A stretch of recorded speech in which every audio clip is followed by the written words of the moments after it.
As you guys know, I recently earned my personal training certification from NASM, which is the National Academy of Sports and Medicine. It's one of the most recognized organizations that provides this certification.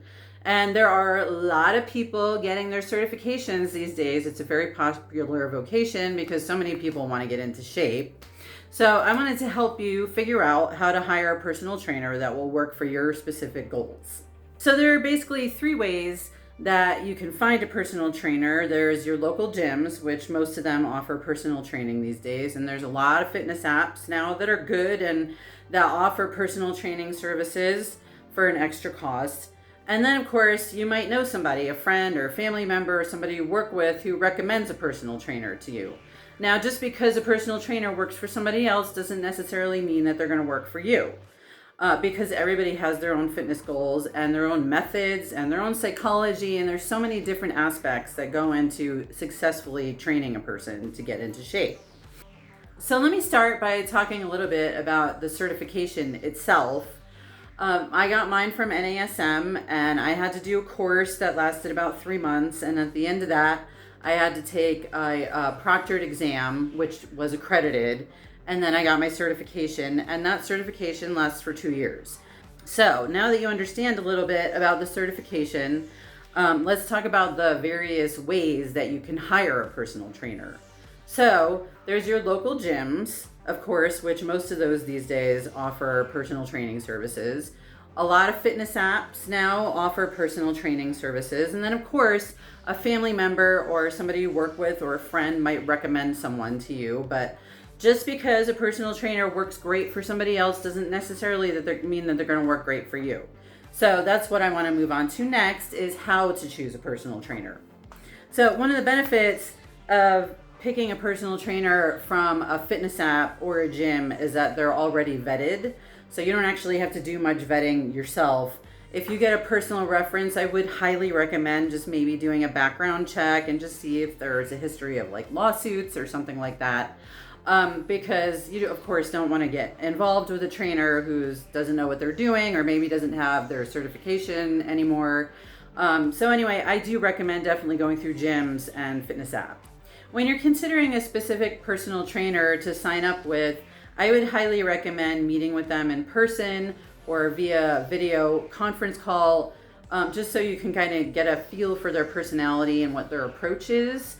And it might help you figure out whether it's somebody you feel like you could work with. Also, I would say that a personal trainer worth their weight would want to meet with you in person before working with you, because typically they should be doing some kind of assessment. There should be some kind of medical history taken. They should be asking you about what your workout history is, what good shape you're in, what you've done in the past. And then also, what are your motivational issues if you have any? Like, what are your hang-ups?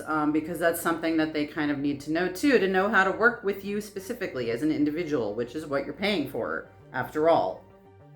Another piece that kind of goes hand in hand with that is, are they an active listener?